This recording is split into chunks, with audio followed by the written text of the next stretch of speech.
자, 계속 보겠습니다. 요거는 뭔지 아시죠? 얘는 이제 그 복도체가 4개짜리죠. 이게 지금 보이는 게 하나, 둘, 셋, 4개 도체가 있고, 요게 이제 스페이서죠. 보입니까? 스페이서? 요 밑에도 스페이서가 있죠.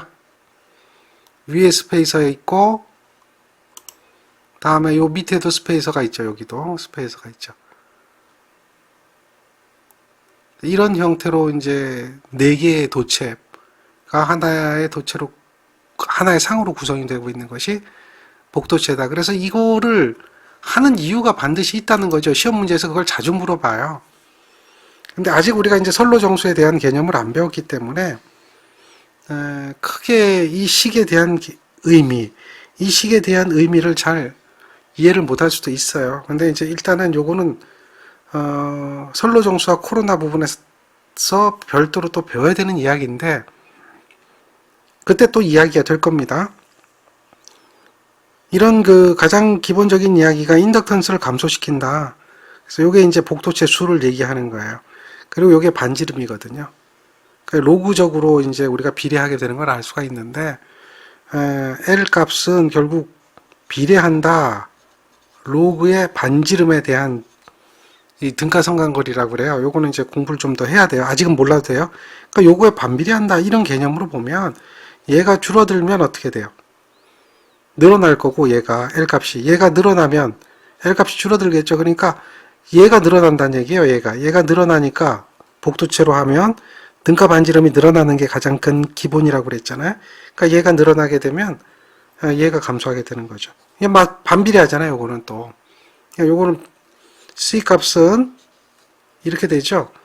반비례하잖아요. 로그에다가 R-분의 D. 그러니까 요게 얘가 커지면 작아져서 다시 커지는 거죠. 그러니까 C가 증가하게 되는 것을 우리는 알 수가 있죠. 그러니까 이런 선로의 정전 용량이 증가하게 되고 인덕턴스는 감소한다. 이런 얘기가 돼요. 근데 요 두 개는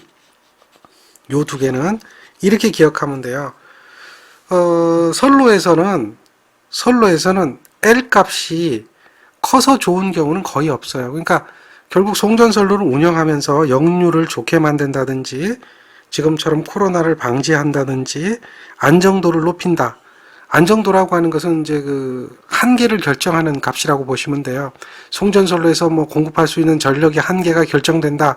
그 한계가 높아지면 높아질수록 안정도가 좋아진다. 이렇게 기억하시면 되는데 쉽게 얘기하면 전력을 안정하게 전송할 수 있는 능력이 안정도다라고 한다면 그 안정도도 3가지로 구분되는데요.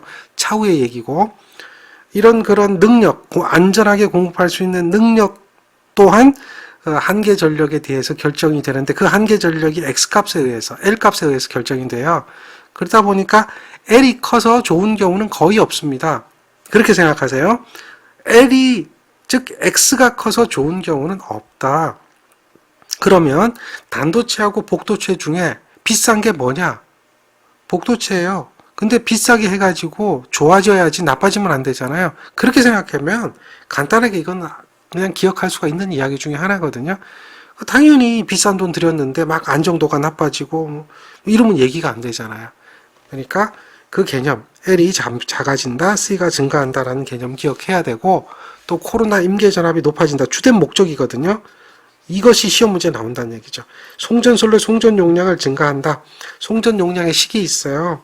이거는 이제 우리가 유도를 해봐야 되는 식인데 X분의 VS, VR, sin 델타라고 하는 이 식이거든요. 이 식에 의해서도 보면 X하고도 반비례하니까 얘가 줄어들거든요. 복도체로 쓰면 얘가 늘어나요. 자, 더 쉽게 얘기하면 도체가 4개가 무슨 연결되어 있습니까? 병렬이죠. 병렬로 연결하면 L은 어떻게 돼요? 네? L은 병렬로 연결하면 L은 감소하죠. L 감소. C는 어떻게 돼요? 병렬로 연결하면 더하기 되죠? C 증가. 그렇게 생각해도 뭐 별로 어려운 얘기는 아니에요.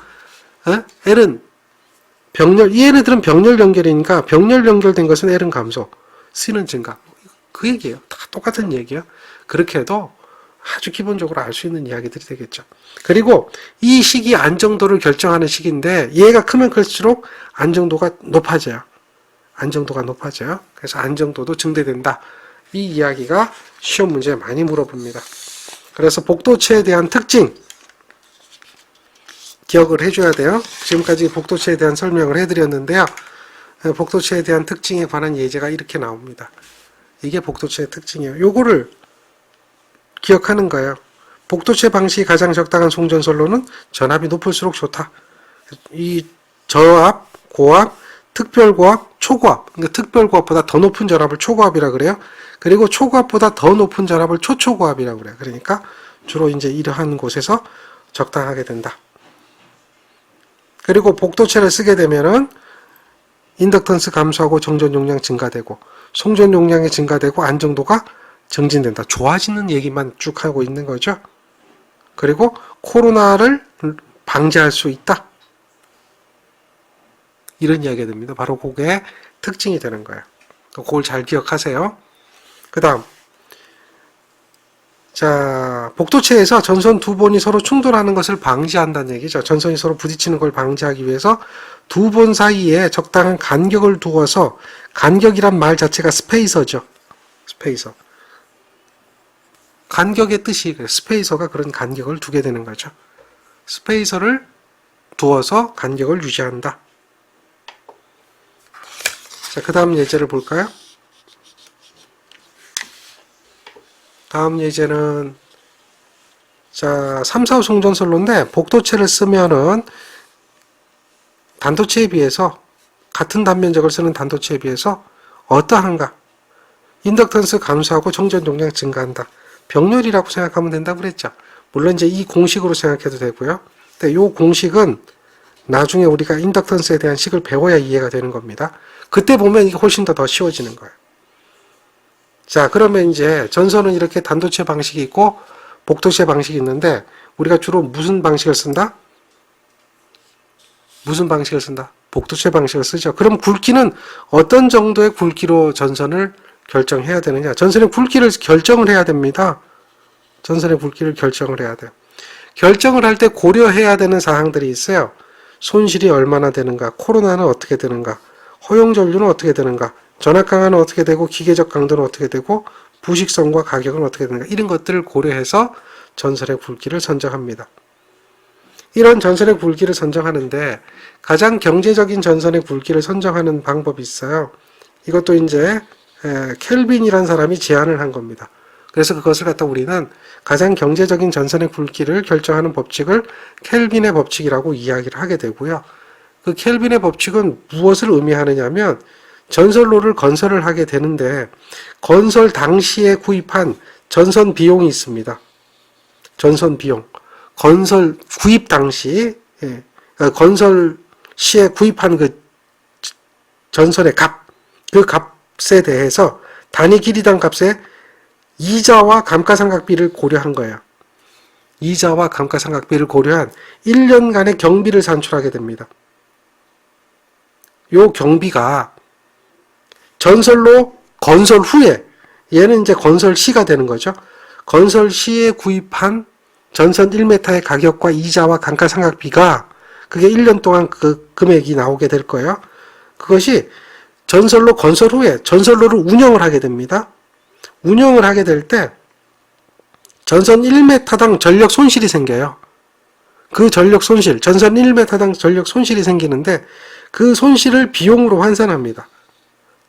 비용으로 환산합니다. 그래서 그 비용이, 이 비용이 두 개가 서로 어떻게 된다? 같게 될 때의 굵기. 같게 될 때 굵기. 그 굵기가 가장 경제적인 전선의 굵기다라고 하는 거죠. 그걸 켈빈의 법칙이라고 합니다. 그래서 우리가 이제 가장 경제적인 전선의 굵기를 결정하는 법칙이 뭐냐라고 물어보면 켈빈의 법칙 이렇게 답을 하시면 됩니다. 자, 요게 이제 그런 예제죠. 전선의 단위 길이 내에서 연간 손실되는 전력량에 대한 전기요금과 단위 길이의 전선값에 대한 금리와 감가상각비 등의 연간 경비의 합계가 같게 되는 전선의 단면적이 가장 경제적인 전선의 단면적이다. 이것은 누구의 법칙인가 라고 했다. 이거요. 누구의 법칙이라는 거죠? 켈빈의 법칙이라고 얘기하는 거죠. 그래 가장 경제적인 송전 전압을 결정하는 것은 요거는 전압을 결정하는 것은 스틸의 식이 되는 거죠. 두 가지를 잘 이해하고 기억을 해야 됩니다. 자, 이번에는 전선을 가선을 했는데요. 자, 잘 보세요. 여기에 이제 철탑이 있습니다. 철탑. 지지물이라고 그랬죠. 지지물이 있고 철탑이 이렇게 있을 거 아니에요. 그러면 전선이 이렇게 가선이 되죠.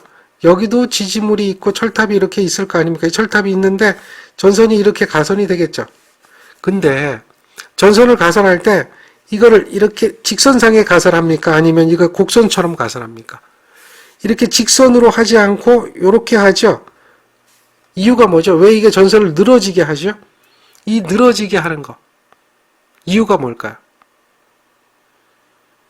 이 이유는 전선이 금속이라는 거에 대해서 있어요. 금속. 금속이라고 하는 게 있어요. 금속이다 보니까 얘가 기후 변화나 날씨 변화에 따라서 늘어났다 줄어들었다 하는 거예요. 늘어났다 줄어들었다 하는 거예요. 그러니까 날씨 상태나 기후 변화 등에 의해서 전선이 늘어났다 줄어들었다 하기 때문에 장력이 증가하게 되는 거죠. 그래서 결국은 장력이 증가하게 되면 전선이 끊어질 우려도 생기는 거죠. 그러니까 이거를 어떻게 해요? 늘어지게 해야 되는데 그럼 이렇게 늘어지게 해야 됩니까? 아니면 이 정도 늘어지게 해야 됩니까? 아니면 이렇게 늘어지게 해야 됩니까? 어느 정도 늘어지게 해야 되나요? 늘어지는 정도가 있겠죠. 이렇게. 이거를 계산하는 것을 dB라고 해요. 2도. 적정 2도가 있습니다. 적정 2도를 두어서 계산을 한다. 이해되십니까? 근데 2도를 구하게 되는데 결국 2도라고 하는 것은 뭐에 의해서 결정이 되느냐? 여기하고 여기 지지물 사이에 거리가 있어요. 지지물 사이의 거리를 우리는 경관이라고 그래요. 전주와 전주 사이의 거리 이런 얘기인데 경관이라는 게 있고 또 여기에 전선 1m의 무게가 있어요. 무게. 전선의 무게가 있고 무게가 존재합니다. 그 다음에 전선에 대한 장력이 있죠. 이렇게 당기는 힘이 있을 거 아니에요. 무게 때문에.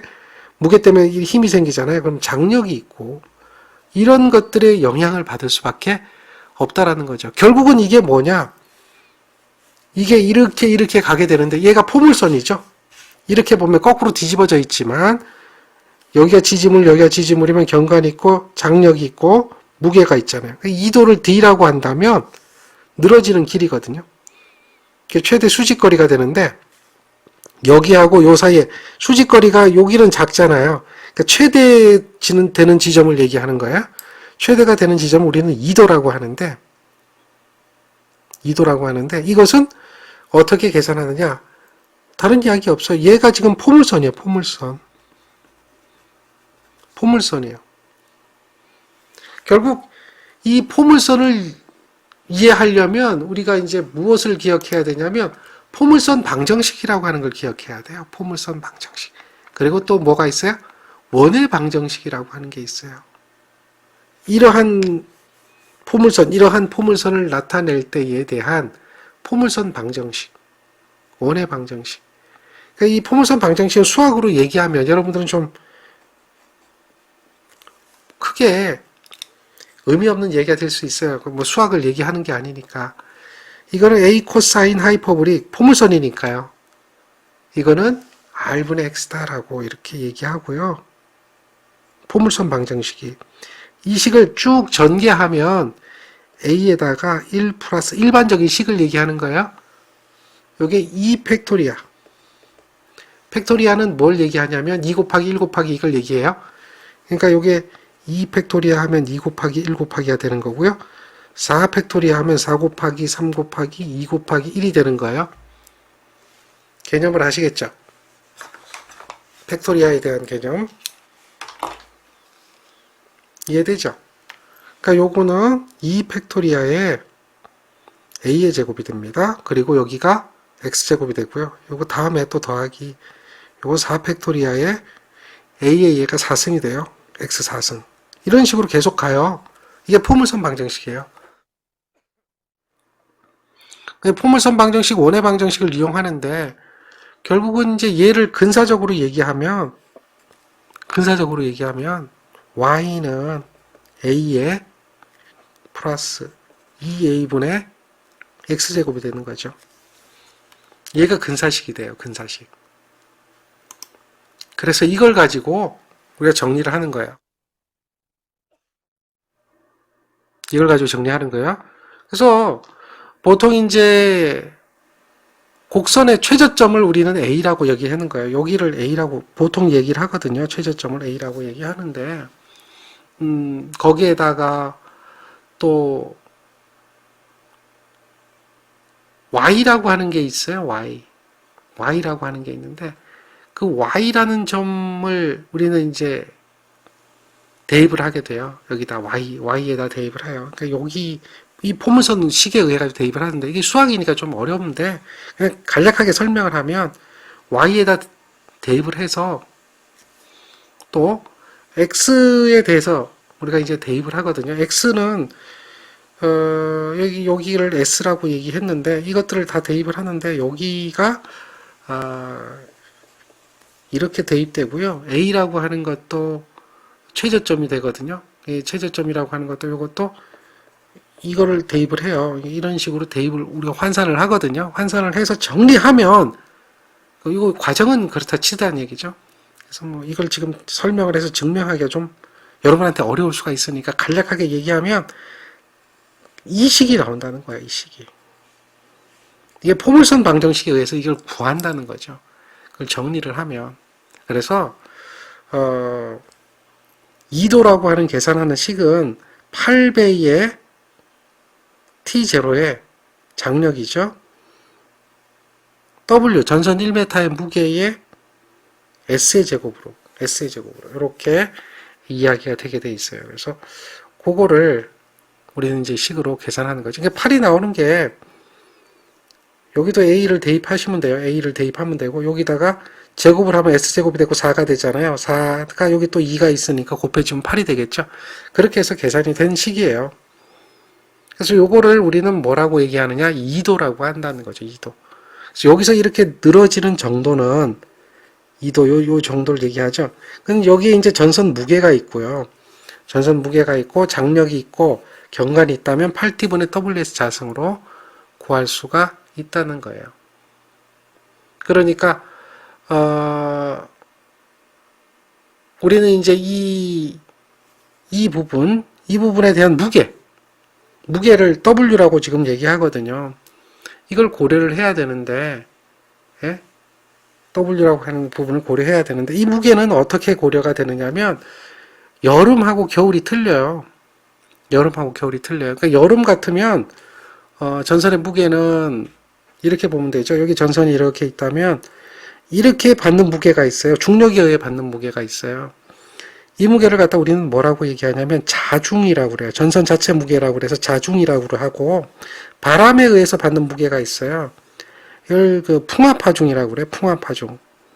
풍압하중은 이제 우리가 그 판단 기준에 나와 있는 걸 얘기하는데 그대로 있어요. 그대로 판단 기준에 있는데 그 풍압하중하고 합성되는 거죠. 이렇게 해서 합성해서 나타나는 이 부분이 전선의 무게가 된다는 얘기예요.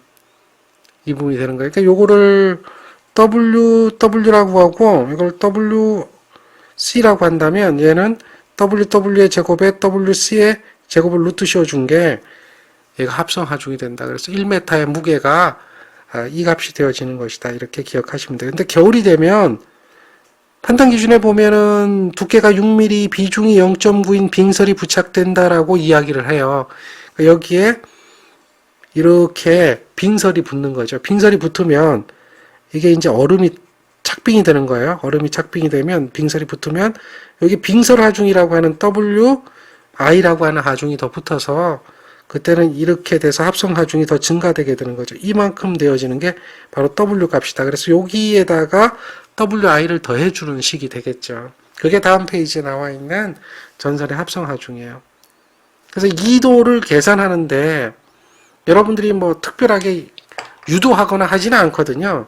공식을 유도해서 구하고 그러진 않아요. 그러니까 이거를 기억하고 이것이 무언지를 기억하시면 돼요. 그러니까 8T분의 WS 자승이다. 그래서 여기서 T는 장력을 얘기하고요. 장력. D는 2도를 얘기하고 S는 경관이고 이건 하중이다. 1m의 하중이다. 이렇게 기억하시면 돼요. 그리고 요 장력은 장력이라고 하는 거예요. 장력은 인장하중이라고 하는 게 있어요. 인장하중. 당겨서 끊어지는 힘이라고 그러죠. 인장하중이라고 하는 게 있는데 그 인장하중을 안전율이라고 하는, 이것도 전부 다 어디서 나오죠? 판단 기준에 나오는 이야기죠. 안전율이라고 하는 계수로 나눠주면 장력이 돼요. 그러니까 장력에다가 안전율을 곱해주면 그게 인장하중이 되는 거죠. 그러니까 장력과 인장하중의 관계도 여러분들이 좀 기억하고 계시면 돼요. 이 문제는 실기시험 문제도 출제가 되고 있어요. 이해되겠죠? 그리고 실제로 전선을 갖다가 이렇게 늘어지게 하면 이 경관보다 전선의 길이가 더 길어지죠. 그러니까 이걸 쭉 피면 전선이 더 길어질 거 아니에요. 얼마나 전선이 더 길어지느냐. 그러니까 전선의 실제 길이를 구해보면 이것도 이제 뭐 다 우리가 수학적으로 계산을 해야 되거든요. 근데 여러분들은 그 계산을 하는 단계가 아니잖아요. 그리고 이미 다 계산된 수치들이기 때문에 굳이 뭐 그걸 증명하거나 뭐 포물선의 방정식 썼던 것처럼 제가 그냥 이런 형태다라고만 얘기해 드렸는데 그것조차도 힘들잖아요. 그러니까 그걸 뭐 수학으로 계산할 필요도 없고 요 공식 하나 기억하고 경관보다 더 길어진다는 얘기예요. 경관보다 더 길어진다. 얼마나 더 길어지느냐 이거예요. 3S분의 8D 제곱만큼 더 길어진다 정도만 기억하시면 돼요. 다음 페이지에 나와 있죠. 전선의 실제 길이다. S는 경관이고 D는 2도고 이거는 전선의 실제 길이입니다. 전선의 길이는 경관, 요거는 뭐야? 2도. 2도의 제곱이죠. 그만큼 더 길어진다. 이 정도로 기억을 하시면 돼요. 이해되겠습니까? 뭐 굳이 복잡하게 여러분들이 신경 쓸 필요는 없습니다. 자, 2도는 원의 방정식, 포물선 방정식 이런 것을 이용해서 우리가 이제 계산을 하는 게 원래 맞아요. 이제 수학적으로 그 부분들이 다 복잡한 이야기들이 되기 때문에 그런 걸 빼면 전력공학은 굉장히 쉽습니다. 의외로 쉬워요. 그러니까 이거 잘 보세요. 예를 들면은 전선에 2도가 있고 전선의 길이를 구하는 거예요. 근데 이제 장력이 이만큼 주어졌어요. 2도하고 전선의 길이를 두 가지를 구하는 거죠. 자, 하중이 요만큼입니다. 그러면 2도 D를 구하라 그러면 유도하면서 할 거 아니잖아요. 포물선 방정식 유도하면서 할 거 아니잖아요. 그거 어떻게 돼요? 결국 여러분들은 8T분의 WS 자승이라고 하는 이 식을 기억해서 8배의 장력이 3500이고 W 하중이 3이고 경관이 그림에 보니까 100m죠. 그림에 100m로 돼 있잖아요. S = 100이라고 돼 있으니까 얘를 계산해 보니까 얼마가 나오냐면 2도가 1.07m가 나와요. 그럼 전선의 길이가 뭐 무지 길어져야 되느냐? 그거 아니라는 거예요. S 플러스 3S분의 8D 제곱인데 조금 더 길어져요. 즉 100m 더하기 3회 곱하기 100m분의 8배 2도 1.07의 제곱을 해주면 얘가 100.03m예요. 즉 몇 cm 늘어나요? 3cm만 늘어나도 100m가 돼버리면 워낙 경관이 길기 때문에 전선 3cm만 늘어나면 2도가 어떻게 된다? 그렇지, 1m가 늘어나는 거, 1.07m가 되는 거죠. 그것을 이야기해 주는 거예요. 그래서 1.07에 100.3이다라고 하는 이 부분이 답이 되겠죠. 이해되겠죠? 그러니까 이런 것을 계산하는 문제가 나옵니다. 이 정도만 하셔도 좋아요. 자, 그 다음 걸 잠깐 볼게요. 가공 송전선로의 전선을 가선할 때 하중과 온도 조건을 고려해서 적당히 2도를 주어야 해요. 근데 이 2도에 대한 설명으로 옳은 것은 물어봤어요. 2도가 적으면 2도가 작다는 얘기죠. 그러면 텐션이 강해지는 거죠. 그래서 좌우로 크게 흔들려서 다른 상전선과 접촉을 위험하게 된다. 짧으면 짧을수록 흔들리는 폭이 줄어들죠. 대신에 장력이 강해지죠. 그러니까 좌우로 크게 흔들린다는 거 틀렸고 접촉하는 것도 틀려요. 이거는 2도가 작으면이 아니라 2도가 크면 했을 때 나타나는 이야기 중에 하나죠. 전선을 가선할 때 전선을 팽팽하게 가선하는 것은 2도를 작게 하는 것이죠. 그러니까 크게 주는 게 아니라 작게 하는 것이죠. 2도를 작게 하면 이에 비례해서 전선의 장력이 증가하게 되고 심할 때는 전선 상호간이 꼬이게 된다. 이게 2도를 작게 하면 장력이 증가하고 심할 때는 전선이 끊어지게 되는 거죠. 그러니까 꼬이는 게 아니죠. 스티킹 같은 거는 아니에요. 그래서 요거는 틀렸고 2도의 대소는 지지물의 높이를 제어한다. 맞는 거죠. 2도가 크면 클수록 지지물의 철탑의 크기가 그만큼 더 커져야 한다. 라고 하는 것을 우리는 알 수가 있죠. 자, 요런 것들을 참고해서 문제를 푸시면 돼요. 자, 지금 전부 다 전선에 관한 이야기들을 배우는 거예요. 뭐 수치적인 해석은 둘째치고 가장 간단한 이론들을 배우고 있는 겁니다. 그런데 문제가 생기는 게 뭐냐면 전선을 이렇게 2도를 주었잖아요. 그러면 얘는 가상의 선이고요. 얘는 전선이죠. 그러면 이게 송전선로를 가선을 했어요. 이렇게 얘가 400m 막 이렇게 떨어지거든요. 400m 막 이렇게 떨어지는 이 가상의 선이 이렇게 있다면 2도가 들어가면 이렇게 되겠죠. 그러면 이게 바람이 불면 얘가 흔들려요. 좌우로.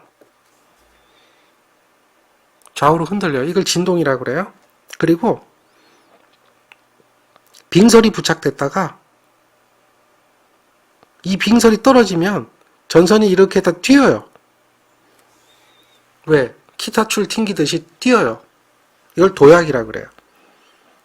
이런 현상이 생기는 거죠. 안 생기진 않아요. 생겨요. 이걸 없앨 수는 없어요. 근데 얘를 갖다 어떻게 해라?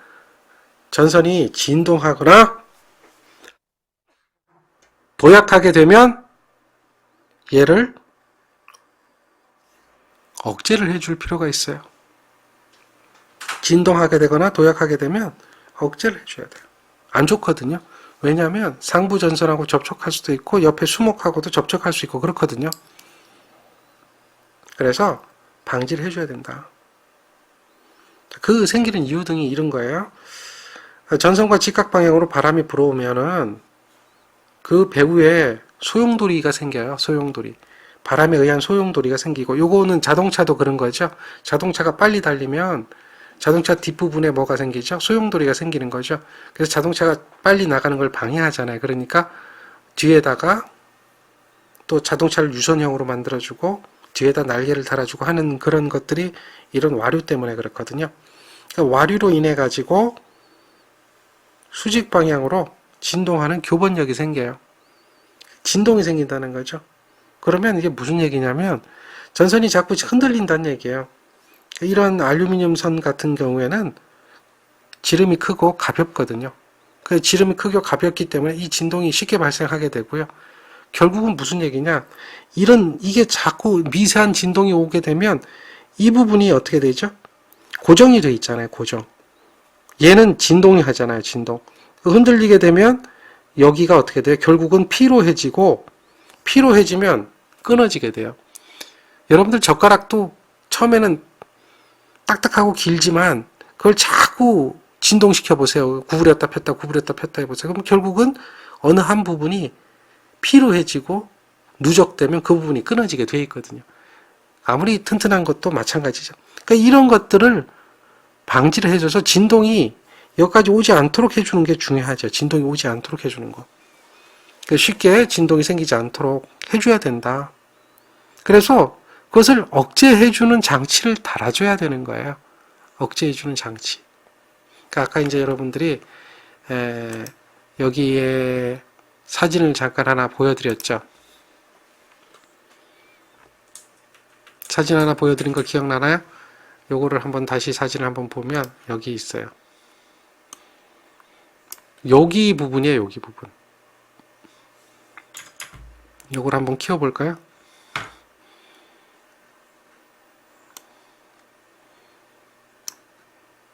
자, 여기 부분이죠. 지금 보이는 부분이 요 부분이죠. 요 부분. 요 부분이죠. 요 부분. 요런 부분이 보이죠. 요거를 설치해 주는 거예요. 요거를 설치해 주는 거야. 그게 뭐냐 이거예요. 그게 우리는 이제 댐퍼라고 하는 거예요. 그 부분을 갖다 확대해서 보면 어떻게 되어 있냐면 이런 형태로 되어 있어요. 이런 형태로 되어 있어서 요게 이제 추가 있는 거죠. 댐퍼. 요게 댐퍼입니다. 무게를 달아주는 거예요. 그리고 요게 지금 OPGW 케이블이라고 돼 있는데 OPGW 케이블은 요거는 이제 가공 지선을 얘기하는 거고요. 가공 지선도 마찬가지인데 요거 빼버리고 요걸 ACSR이라고 이렇게 보면 여기에 이제 보강을 해줘요. 전선이 요거잖아요. 전선이 요건데 전선 주위에다가 이걸 보강해주는 요런 것이 있죠. 전선 주위에다가 이렇게 보강을 해주는 게 있어요. 이걸 갖다 우리는 뭐라고 하느냐? 아머로드라고 그래요.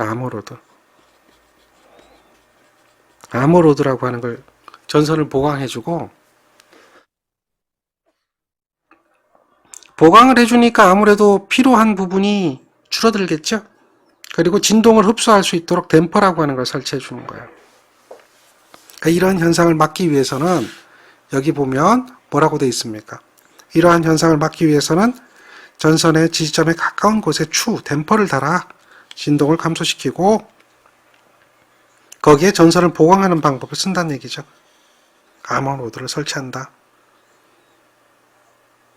자, 이 댐퍼는 여러 가지가 있어요. 스톱 브릿지 댐퍼, 토셔널 댐퍼, 또 배지 댐퍼 여러 가지가 있어요. 그러니까 그런 댐퍼의 종류가 여러 가지 있는데 이게 이제 그 대표적인 아머로드 댐퍼입니다. 아머로드 댐퍼. 이게 댐퍼를 설치를 하게 되면 전선에 대한 진동 이걸 흡수할 수가 있다. 그리고 전선이 도약을 하게 되거든요. 도약은 막을 수가 없어요. 도약을 막을 수가 없기 때문에 도약을 억제하기 위해서는 우리가 이제 옵셋이라고 하는 걸 둬요. 옵셋. 지금 보면 옵셋은 여기 잠깐 보세요. 이 그림에서 이 전선과 이 전선과 이 전선이 약간 어긋나 있죠. 그러니까 여기 보면 여기 전선이 지지되고 여기 전선이 지지되고 여기 전선이 지지되는데 여기하고 여기에 대한 사이가 나란하게 즉 철탑의 암이 똑같이 된 건 아니죠. 여기는 2개면 여기는 3개 돼 있잖아요. 그러니까 이 어긋나 있는 부분이 바로 뭐냐? 옵셋이라고 그래요. 그건 이제 도약을 방지하기 위해서 그런 건데요. 옵셋을 두게 되어 있습니다. 옵셋.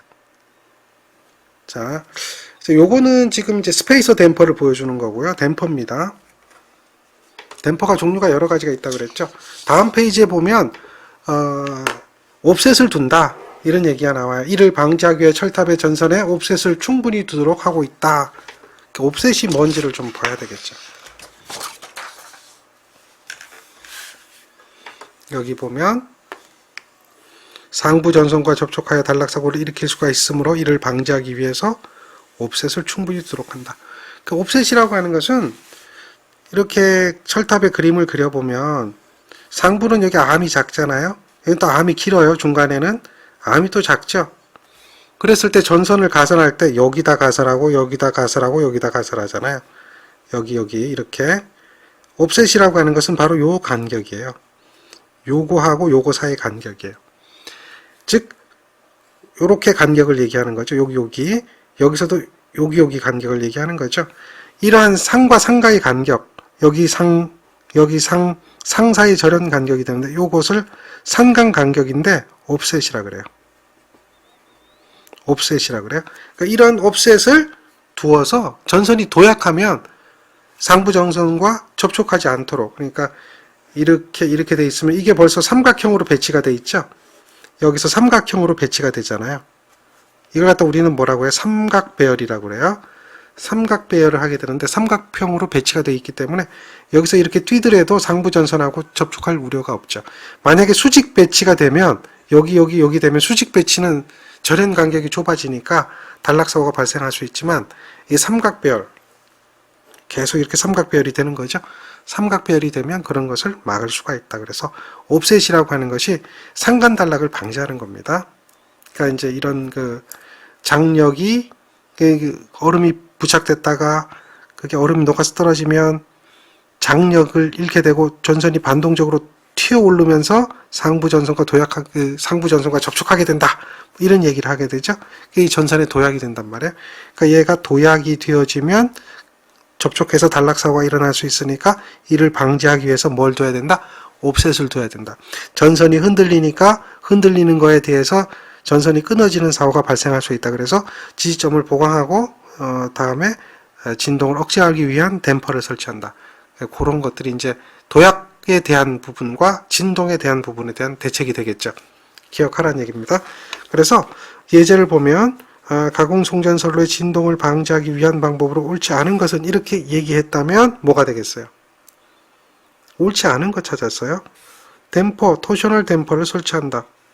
다음에 경동선을 ACSR로 교환한다. 이거는 더 ACSR이 심해진다고 그랬죠. 여기는 이제 스프링 피스톤 댐퍼하고 같은 진동, 이 같은이라는 얘기가 좀 그래요. 댐퍼와 같은 이렇게 하는 게 아니고요. 같은 이렇게 돼야 되겠죠. 진동을 제지하는 것을 설치한다. 그 다음에 경동선을 ACSR로 교환한다. 그 다음 클램프와 전선 접촉기 등 가벼운 것으로 바꾸고 적당한 전선을 첨가한다.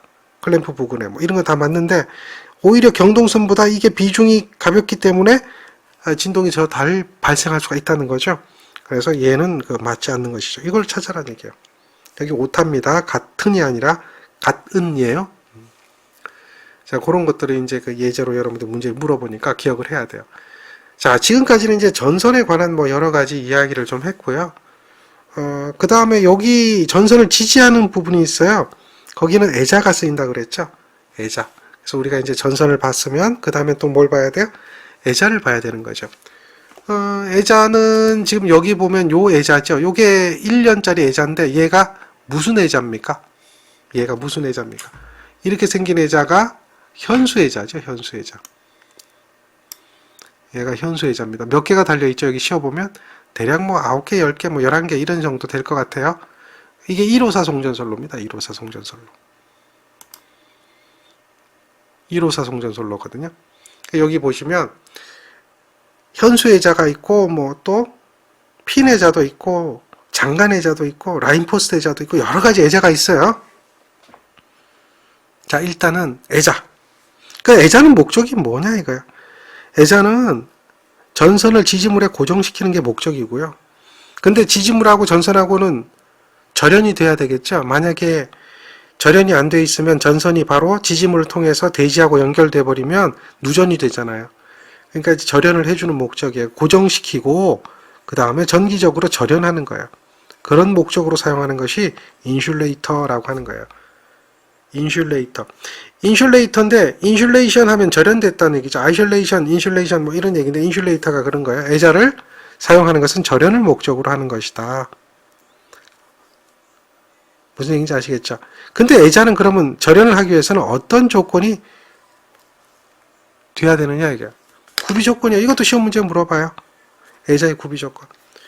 절연을 하는 것이 목적이니까 충분한 절연 내력이 있어야 돼요. 그래서 애자를 보면 말이죠. 우리가 이제 다음 페이지에 애자 그림이 있잖아요. 충분한 절연 내력을 유지하기 위해서는 애자를 보면 여기가 구불구불 돼 있어요. 이렇게 구불구불 돼 있어요. 왜 평평하게 안 했을까요? 여기도 보면 애자가 어떻게 돼 있어요? 이렇게 돼 있어요. 그리고 요 안에도 구불 다음에 요렇게 돼 있죠. 요 안에도 구불이에요. 요 안에도 그러니까 요렇게 돼 있어. 요 안에서 구불거리고 요 안에서 구불거리고 요렇게 해요. 그거는 뭐냐? 왜 구불거렸느냐라고 하면 쭉 피면 길이가 길어져요. 그러니까 그만큼 절연 거리를 늘리려고 하는 거예요. 그러니까 이 애자도 지금 여기가 구불구불 돼 있는데 현수애자거든요. 이렇게 생긴 게 얘가 현수애자, 위에 건 핀애자인데 이거는 핀애자죠.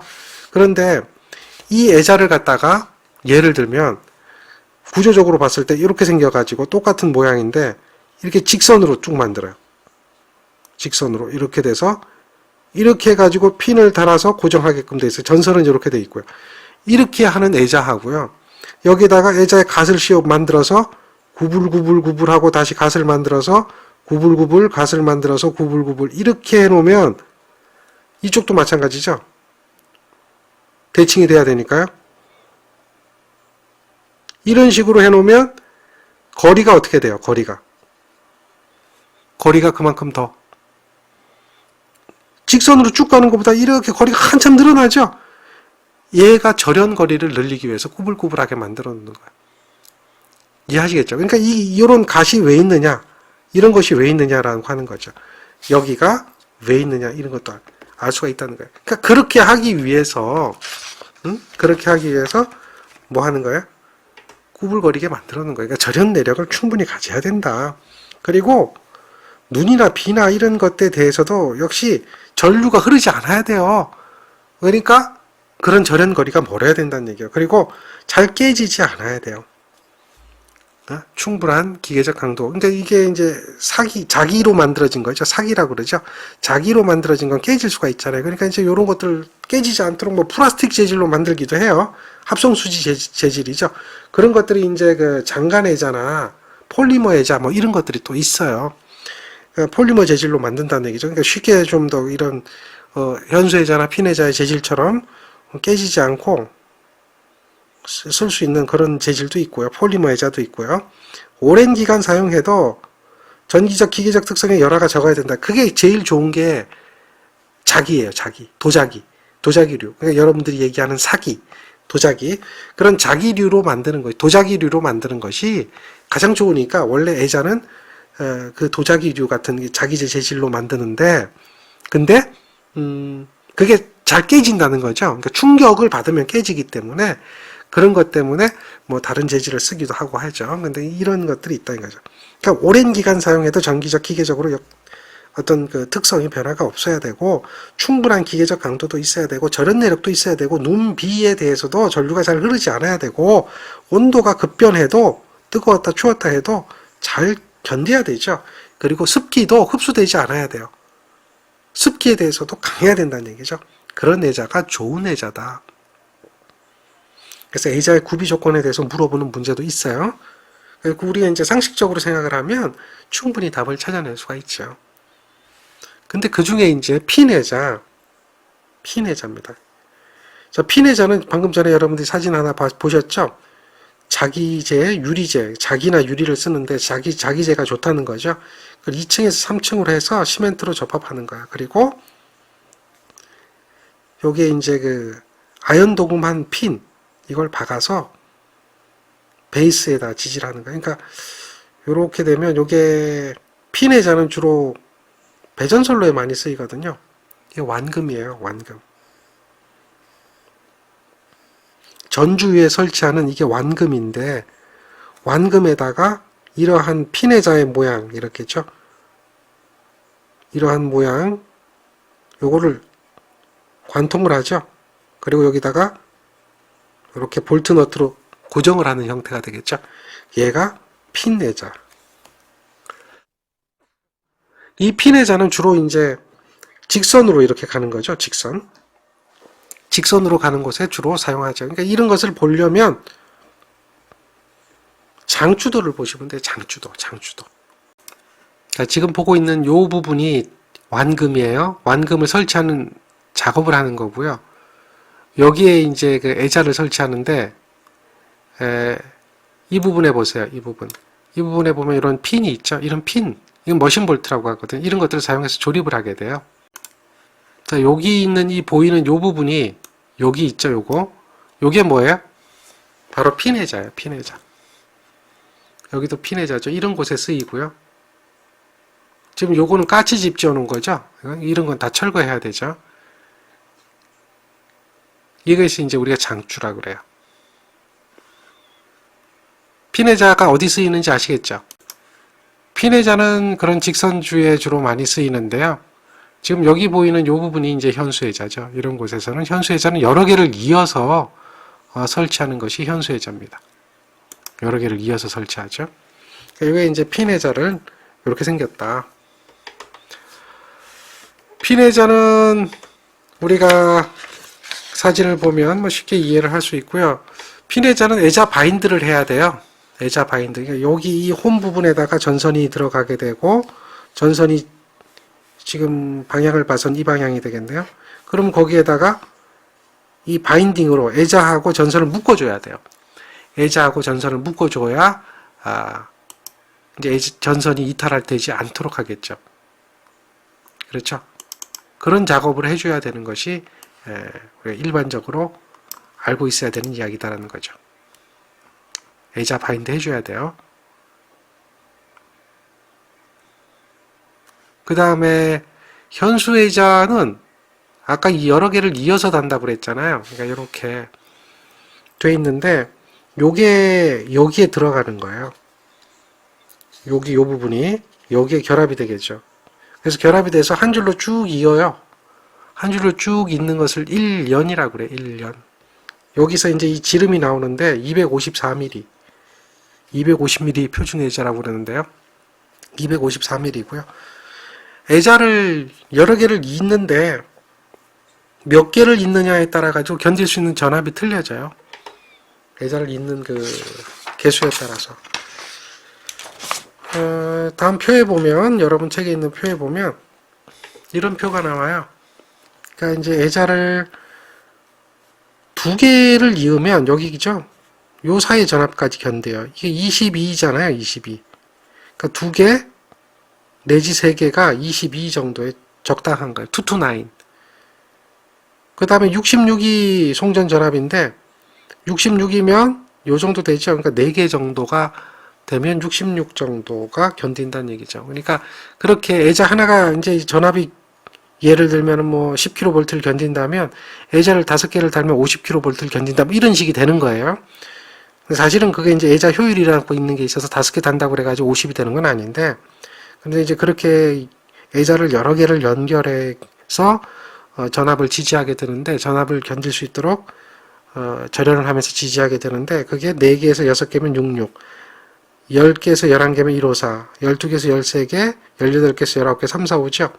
765는 40개에서 45개 정도가 연결이 되어야 이제 된다라고 하는 거죠. 그 애자 한 개의 섬낙 전압이 있어요.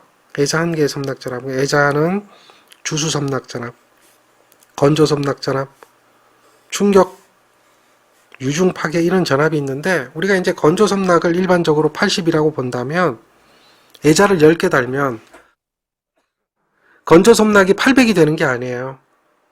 애자가 한 개가 80이면 10개면 얼마예요? 이론상 800이 돼야 되겠죠. 그잖아요. 근데 이론상 800이 안 돼요. 실제가. 그 얘기를 하는 거예요. 그러니까 이론상 10개인데 80인데 실제는 590이 나왔단 말이에요.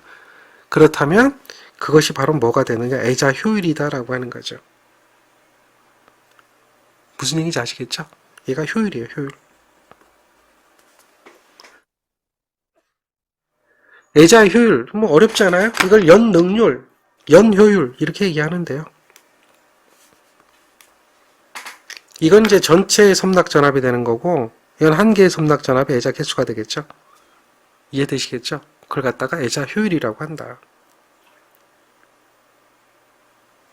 자, 애자가 1년, 2년 하는데 연능률, 련 하거든요. 이걸 련을 잠깐 보여드리면 이게 애자 련이에요. 몇 개가 연결돼 있죠? 하나, 둘, 셋, 넷, 다섯, 여섯, 일곱, 여덟, 아홉, 열, 열하나, 열둘, 열세, 열네, 열다, 열여, 열이고, 18개 돼 있네요. 얘가 18개예요. 18개. 그리고 얘가 뭐예요? 2련이죠. 2련. 요걸 1년이라 그러고 요걸 1년이라 그래요. 그럼 이걸 2련이라 그래요. 2년. 이해되시겠죠? 그럼 얘는 지금 전압이 3, 4, 5 정도 되겠네요. 3, 4, 5. 이런 정도로 보시면 될 거고요. 이해되겠습니까? 그런데 여기에 이제 우리가 애자가 철탑에 연결이 되어져요. 뭐 이거는 이제 다른 종류의 애자인데, 그러면 이렇게 될까요? 여기 철탑이 이렇게 있으면 그림을 하나 그려보면 여기 철탑이에요. 그럼 여기 애자를 달잖아요. 이렇게 10개를 달았어요. 그리고 여기다 전선을 설치하죠. 전선을 이렇게 현수 크램프로 전선을 이렇게 지지를 했어요. 얘가 전선이에요. 그럼 무슨 현상이 생기냐면 철탑과의 정전 용량이 존재해요. 애자니까. 이렇게 정전 용량이 존재하고 애자와 애자 사이에도 정전 용량이 존재해요. 무슨 얘기인지 이해되십니까? 정전 용량이 다 존재해요. 그러다 보니까 정전 용량이 있다면 Q 이퀄 CV거든요. Q 이퀄 CV잖아요. 즉 V는 C에 반비례하는 거거든요. 그러면 잘 보세요. 첫 번째 애자가 가지는 합성 정전 용량, 두 번째 애자까지 합성 정전 용량, 세 번째 애자까지 합성 정전 용량, 정전 용량의 값이 다 달라지거든요. 다 달라지죠. 그러니까 애자의 연결 개수에 따라서 애자가 가지고 있는 정전 용량의 분포가 각각에 존재할 거고, 얘네들이 정전 용량이 합성 정전 용량이 달라져요. 그러면 결국은 무슨 얘기냐? 이 애자에 걸리는 전압, 이 애자에 걸리는 전압, 이 애자에 걸리는 전압이 이것 때문에 다 틀려진다는 이야기가 돼요. 그거를 쭉 분석을 해보니까 어떻게 되느냐면, 쭉 분석해보니까 이렇게 전압이 걸리더라는 거죠. 자, 애자 개수를 쭉 보면 전압이 여기가 최저 전압이고 여기가 최대 전압인데, 얘가 전체 전압의 한 21%, 최저가 여기가 한 뭐 6에서 7% 정도 돼요. 걸리는데 이렇게 걸리더라는 거죠. 이렇게 분포가 이렇게 나타나더라는 거죠. 최저로 걸리는 게 보니까 이렇게 딱 보니까 철탑에서부터 하나, 둘, 세 번째 최저가 되는 거죠. 최저가 3분의 1 지점, 3분의 2 지점이 되겠죠. 3분의 1 지점에 최저가 오고요. 대부분이. 가장 많이 걸리는 게 어디예요? 전선. 전선 쪽에서의 그 전압이 가장 많이 걸리더라라는 통계가 나타나더라는 거죠. 이렇게. 그래프가 이렇게 나타나니까. 그래서 전압 분담이 제일 큰 부분은 얘가 되고요. 전압 분담이 가장 작은 것은 얘가 되거든요. 그럼 이제 무슨 문제가 생기냐면, 뇌서지가 철탑에 딱 맞았어요. 그러면 이상 전압이 팍 해가지고 철탑을 타고 이렇게 넘어올 거 아니에요. 그래서 송전선로로 쭉쭉 뻗어가겠죠. 그때에 애자가 제일 먼저 깨지는 게 뭐가 깨지느냐? 얘가 깨진다는 거죠. 그러면 요거 깨져버리면 뚝 떨어지죠. 지락사고로 일어날 거 아니에요. 그래서 그런 부분을 방지해야 돼요. 그 부분을 방지하기 위해서. 그러니까 철탑이 있으면 여기서 이제 얘는 한 20개 정도 되니까 3분의 1 지점이면 대략 뭐 5개, 6개 정도 되겠죠.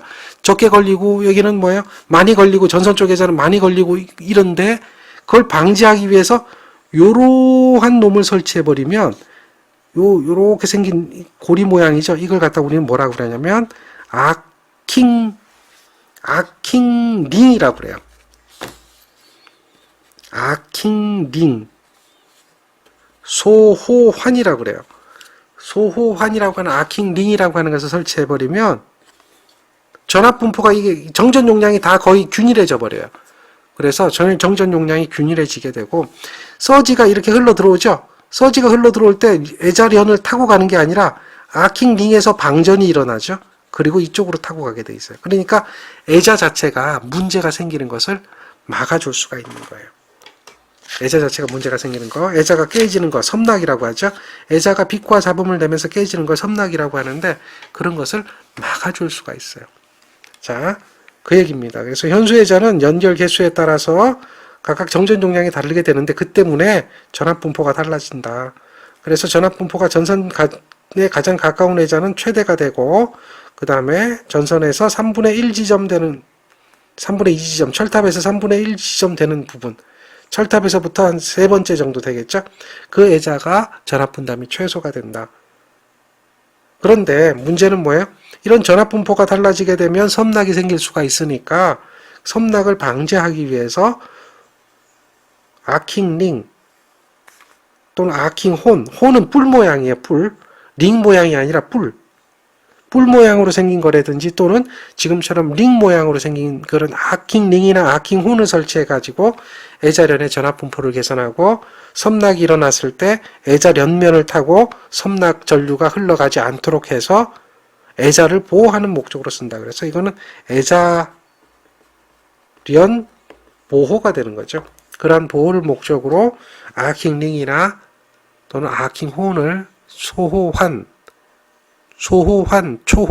똑같아요. 그런 것들을 설치를 하게 된다라고 하는 겁니다. 이해하시겠죠? 현수애자에서 주로 그래요.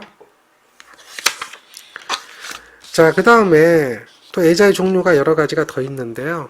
거기 무슨 애자가 있냐면 내무애자. 이거는 내무, 안개, 스모그 아니에요. 스모그 인슐레이션이니까 안개에 견딜 수 있는. 그러니까 안개나 또는 먼지가 많은 지역에서는 그런 것들로부터 견딜 수 있는 애자를 설치하게 되는데 그걸 내무애자라고 그래요. 그 다음에 장간애자는 이것처럼 이게 긴 애자를 얘기하죠. 막대기 모양으로 긴 애자. 이것도 일종의 현수애자인데 현수애자는 조립을 하잖아요. 근데 장간애자는 이미 그냥 제품화돼서 만들어진 거죠. 긴 원통의 막대기 모양으로 역시 이것도 이제 연결 배수를 변화할 수는 있어요. 예, 그러한 구조로 되어 있는 애자다. 그래서 그걸 갖다 우리는 장간애자다라고 얘기를 하는 거예요. 이해하시겠죠? 자, 그 다음에 복에 관한 예제가 있는데요. 예제를 봅시다. 예제는 뭐 어렵지 않아요. 무슨 예제가 있느냐? 애자가 갖추어야 할 구비 조건으로 옳은 것은 이렇게 물어봤죠. 보니까 습기도 잘 흡수해야 된다. 이건 말이 안 되죠. 또 충분한 기계적 강도를 갖추어야 한다. 맞는 이야기죠. 그 다음에 눈비 암기에 대해서 충분한 절연장을 가지며 누설 전류가 많으면 안 되고요. 선로에 충분한 절연 내력을 가지며 이상 전압에 매우 잘 견뎌야 되겠죠. 적어야 한다 아니죠. 굉장히 쉬운 얘기죠. 상식만 생각해도 답이 다 보이잖아요. 현수애자는 뭡니까? 물어봐요. 애자를 연결하는 방법에 따라서 볼 소켓, 크레비스. 크레비스는 이런 거예요. 핀 모양으로 돼 있어요. 핀. 요거는 볼 소켓. 아까 보셨죠? 볼하고 소켓. 그러니까 애자가 이렇게 있으면 여기에 볼이 달린 거예요. 볼. 그러면 요 부분에 위에 부분이 소켓이 되는 거죠. 위 부분이 소켓이 돼서 볼이 소켓에 끼워질 수 있는 구조. 그래서 이렇게 계속해서 개수를 연결할 수 있는 구조. 이것을 갖다 우리는 뭐야? 현수애자라고 그러죠. 2층에서 4층의 간 모양에 자기 편을 시멘트로 접착하고 그 자기를 주철재 베이스로 지지해서 핀으로 사용하는 거니까 얘는 핀애자입니다. 핀. 다음에 연결 개수를 가감하죠. 송전전압을 사용할 수 있고 2개, 3개, 4개 뭐 계속 늘어나면서 이제 그 전압이 점점점 올라가죠. 그 다음에 2년 또는 3년으로 해서 사용할 수도 있죠. 다음에 소호환을 설치하는 목적이 뭘까요? 라고 물어봤어요. 뭐죠? 소호환. 애자련에 걸리는 전압 분포를 개선해서 애자가 어느 한 부분이 깨지는 것을 막아야 되겠죠. 애자련을 보호하는 거죠. 자, 10개 현수애자를 연결했어요. 전압 부담이 가장 적은 것은 뭘까요? 철탑에서부터 세 번째 애자, 철탑에서부터 3분의 1 지점 애자가 가장 적다라고 하죠. 가장 많은 것은 전선 쪽 애자. 정리가 되겠습니까? 네, 좋습니다. 오늘 여기까지 하죠. 수고하셨습니다.